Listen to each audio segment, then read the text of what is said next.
coxias e cortinas, são outras tantas pupilas, pálpebras retinas. Nenhuma doce oração, nem sermão, nem comício, à direita ou à esquerda. Fala mais ao coração do que a voz de um colega que sussurra merda. Noite de estreia, tensão, medo, deslumbramento, feitiço, magia. Tudo é uma grande explosão, mas parece que não, quando é o segundo dia. Já se disse, não foi uma vez, nem três, nem quatro. Não há gente como a gente de teatro. Gente que sabe fazer a beleza vencer, pra além de toda perda. Gente que pôde inverter para sempre o sentido da palavra merda. Merda, merda pra você, desejo merda. Merda pra você também, diga merda e tudo bem. Merda toda noite, sempre amém.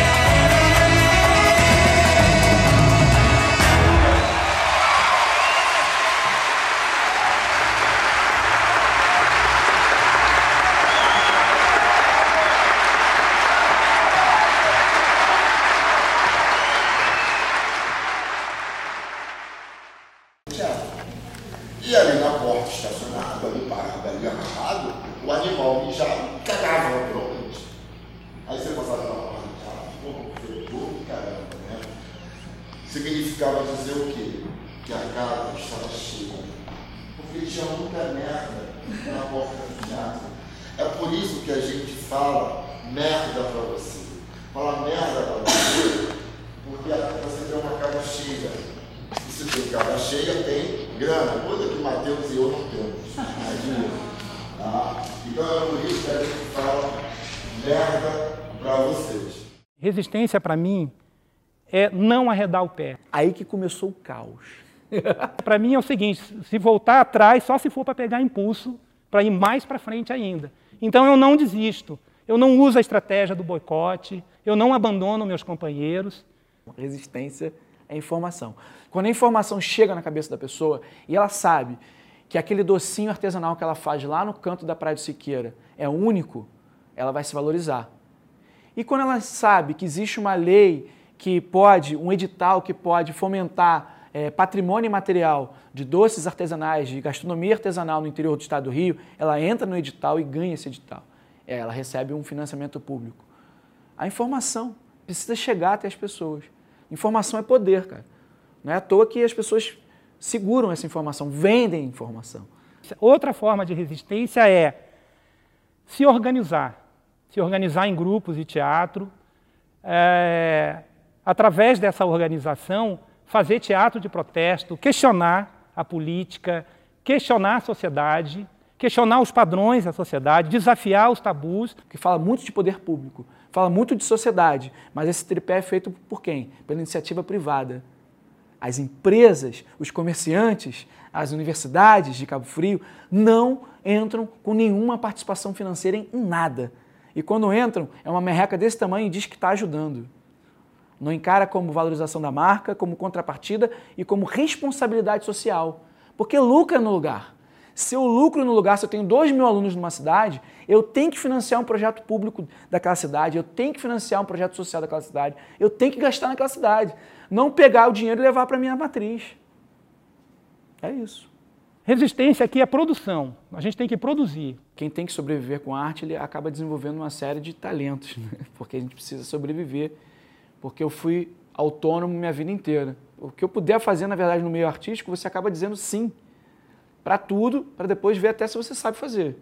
Porque você precisa pagar suas contas. Eu acho que assim, a vida de um cidadão de segunda classe é assim, sabe? Você recebe, às vezes você não recebe, mas você tem um ideal, você tem um objetivo, você tem uma razão para viver. Numa cidade de interior, você conhece as pessoas. Então, Joãozinho gosta do seu quadro, Mariazinha adora seu desenho, ele bate na sua porta às vezes e fala, eu quero um desenho para o convite da minha filha. Numa cidade grande, isso é muito mais difícil. Fora do seu país, isso é muito mais difícil. Ah, mas a Europa tem um desenvolvimento X, Y, Z e tal. Cara, lá você ganha em euro, mas você gasta em euro. Eu tenho algumas coisas legais, assim, por exemplo, o cara viu todo o movimento do Oficena na internet e falou, pô, o que é isso? Eu falei, não, isso é um trabalho que nós fazemos, é um trabalho de resistência e tal. E ele passou, aí ele falou assim para mim, é até emocionante, assim, eu não posso revelar. Aí ele falou para mim, pô, que lindo o seu trabalho, o que eu posso fazer para ajudar? Aí eu falei para ele, olha, eu estou sem salário e tal. E ele passou a me pagar um salário, ele me pagou um salário mínimo durante 6 meses. Então eu chegava aqui sorrindo, fazendo o meu trabalho, né, sem receber meu pagamento, mas eu estava recebendo uma ajuda de custo desse cara. Você tem que dizer sim, mais sim do que não. Você tem que aprender o que o lugar diz para você. Porque a vida é uma via de mão dupla. Né? Eu não posso chegar, não, eu só trabalho de 7 às 18. Pô, o cara marcou 9, você perdeu um trabalho. Tá? Se você tem alguém te bancando, tudo bem, você tem esse direito. Agora, se você está correndo atrás, e se você tem um ideal de propagar aquilo que você pensa, a sua arte, você topa meia-noite, você topa às 5 da manhã. Eu sou negro, sou ex-favelado, tenho diastema, eu estou sempre rindo quando falo, mas às vezes eu estou puto. E eu tenho uma profissão que não me remunera. Então, assim, o que eu faço? Eu passo o chapéu e eu tenho também pessoas que me ajudam. E aí você pensa bem, não existe estabilidade. O artista não tem um sindicato dos artistas plásticos que vai dizer, olha, cada quadro tem que ser vendido, porque é uma coisa subjetiva também. Entendeu? A arte e a cultura, quando a gente fala cultura envolvendo as manifestações artísticas como um todo, os saberes, ela é muito subjetiva. A gente às vezes confunde um pouco cultura com arte. O meio artístico é um meio específico de um fazer. Cultural é o conhecimento geral. A universidade é um meio cultural, o futebol é um meio cultural, os cantos, as brincadeiras, o trânsito, tudo é cultura humana. No meio artístico, o que a gente faz é a operação tartaruga. Por exemplo, a gente usa outras técnicas. A gente faz também, por exemplo, no Teatro de Cabo Frio, houve sim um movimento de resistência dos professores, mas de uma outra forma. Né? Não através da greve, através do protesto público. Nós tivemos o caso de uma artista aqui na cidade que fez um protesto público, que é a Thais Mureb, a quem inclusive eu parabenizo, né? Acho que ela teve uma atitude incrível de ir para a rua, protestar. Mas, assim, esse tipo de manifestação não é comum na classe artística. Aí dizem assim, faça um concurso público que você vai alcançar a estabilidade. É o grande sonho das avós, né, que seus netos façam um concurso público. Aí você vive hoje uma situação política nacional onde as estatais estão sendo fechadas, as leis trabalhistas estão sendo reformuladas, e não para o bem. O grande vilão é o capitalismo. O mercado não sabe valorizar isso no sentido monetário, financeiro, mas isso em conhecimento humano é incomensurável. Então, é difícil sobreviver com tudo. Tem engenheiros que trabalham no comércio, tem taxistas que são médicos. O mocinho, eu acho que é a solidariedade, eu acho que é o amor, a coletividade. Nós criamos um grupo para fazer essa gestão, né? Secretaria de Cultura. Mas a gente entrou cheio de ideias. Aí entramos com várias pessoas, inclusive, para chamar. Chama aqui, chama ali. Aí a gestão começa a mostrar a sua cara. A gestão diz, olha, mas não dá. Você vai ter que trabalhar não com X, Y, mas com Z e W. Quando você fala de gestão pública, você não fala de arte. Você fala de gestão, de administração. O curso sempre existiu. O nome do curso é circunstancial. Ele foi apenas por uma questão de marketing. Mas ele sempre existiu. Atrair mais jovens, principalmente das periferias, que era uma coisa que a gente queria muito. Nós queríamos montar grandes clássicos, atingir esses jovens e atingimos esse objetivo. Ali a nossa querida Keren Apuc, que é cantora, diretora musical, né, tá sempre brilhando no palco e agora está brilhando de uma outra forma. O que você acha dessa experiência? É isso que você esperava da sua carreira artística? É uma experiência única, né? Que a gente vê que tem que limpar os ares, tem que limpar tudo, para a gente poder atuar e fazer o que a gente quer, já que as coisas são tão conturbadas no mundo, né? A gente tem que se colocar, começar a trabalhar para colocar as coisas no lugar. Tudo depende de nós, inclusive varrer o palco, limpar tudo depende de nós também. Quanto custa uma resistência? Principalmente uma resistência cultural. Custa uma vida. Você precisa investir sua vida nisso. A poesia, a arte, acreditar em valores que você quer divulgar é a sua vida. Se você não acredita em nada, você sobrevive. Se Se você acredita, você resiste. Você existe indo na direção que você quer. E aí, o que vier contra, você resiste. A gente tem que pensar o seguinte, o que é a arte do encontro hoje? Né? É eu sair de casa e ir a um lugar. Existe uma linha de ônibus que passa próximo ao teatro? Não. Existe segurança pública no entorno do teatro? Não. Existe uma política de subsidiar ingressos para que seja fácil acesso, barato para todo mundo? Não. Existe uma política de incentivo financeira mesmo, pública, de manutenção do próprio espaço, para que a pessoa chegue lá, tenha uma acomodação correta, XYZ? Não. Olha quantas coisas contra esse encontro. É muito fácil dizer que o público desvaloriza o espaço, mas quando você não dá ao público o acesso. E quando você não dá o acesso também não só físico, mas de conhecimento, divulgando o teatro municipal, promovendo os grupos municipais, promovendo os grupos locais de dança, de teatro, de música. Onde? No espaço público. A primeira onda de dificuldade foi a onda de encontrar o espaço sucateado. Então a gente entra num espaço para geri-lo e você percebe que não há uma gestão de continuidade daquele espaço. Então você já encontra ele, opa, como é que eu faço? E aí, diante desse ideal de fazer com que o palco brilhasse, a gente fez o quê? A gente fez uma super ocupação do teatro. Nós tivemos na estatística que a gente tem nos últimos 4 anos do teatro, uma ocupação de mais de 80% dos dias. Tipo, de segunda a domingo, ficava segunda e terça e às vezes umas quartas livres. Então tinha espetáculo o tempo todo. Aí isso provocou um problema, porque as pessoas começaram a ir mais, e aí com mais uso, a mais degradação da utilização do espaço, sucateamento do equipamento, né, a mais gente. E a mais gente querendo pauta. A gente percebeu, por exemplo, que essa ocupação era de 80% a 90%, e só não era 100% porque segunda e terça a gente tinha os cursos. E eram segunda e terça de manutenção e curso, porque senão era 100%, era 150% de ocupação. Então a gente percebe também que o espaço era pequeno, o Teatro Municipal de Cabo Frio, para a própria cidade.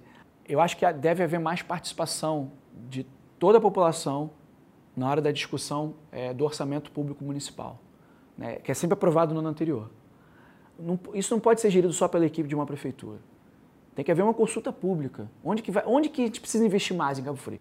E isso está além de todas as políticas. Nenhum político consegue entender o coração de um artista.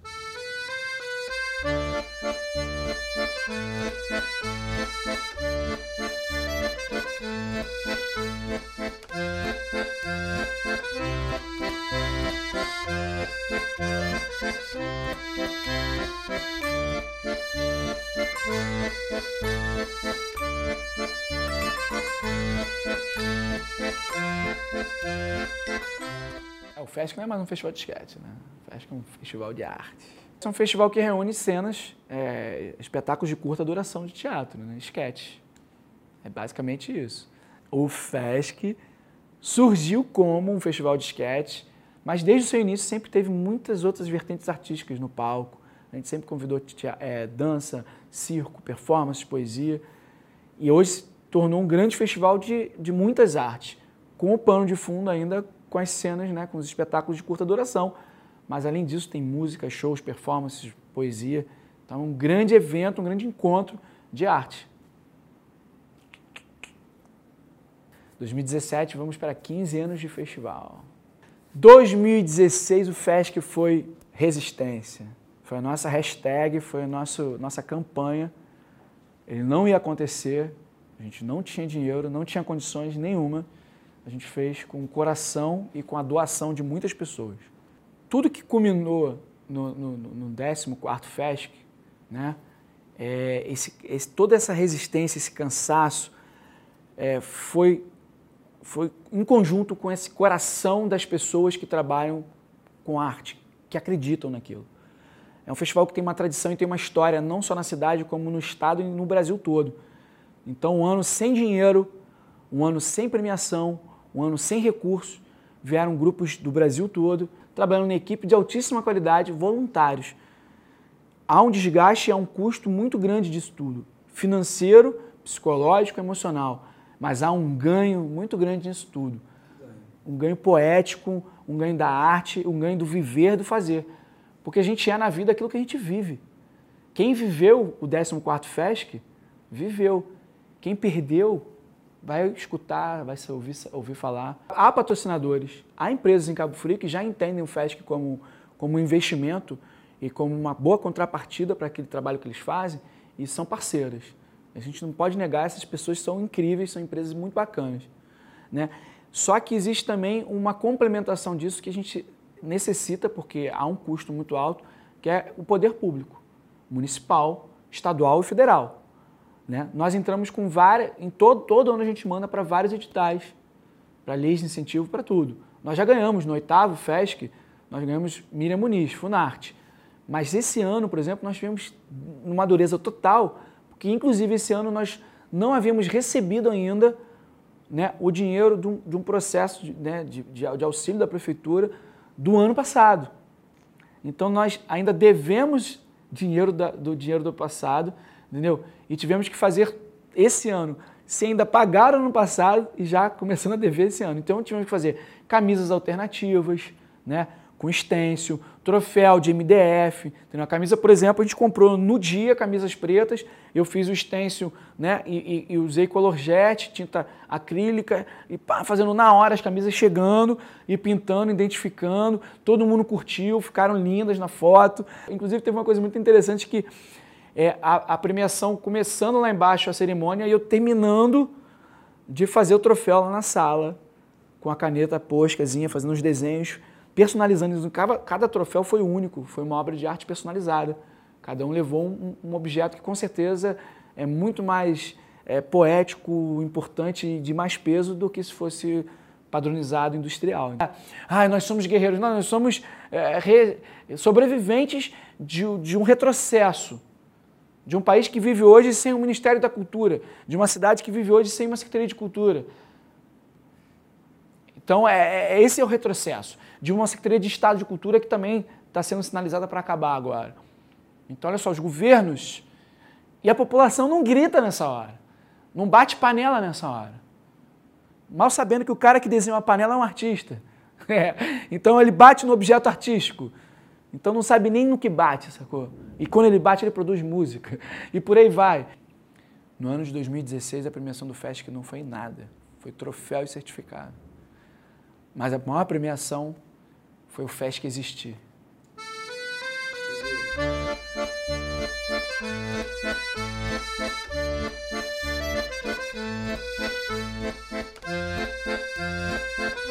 Nenhum político consegue entender o coração de um artista.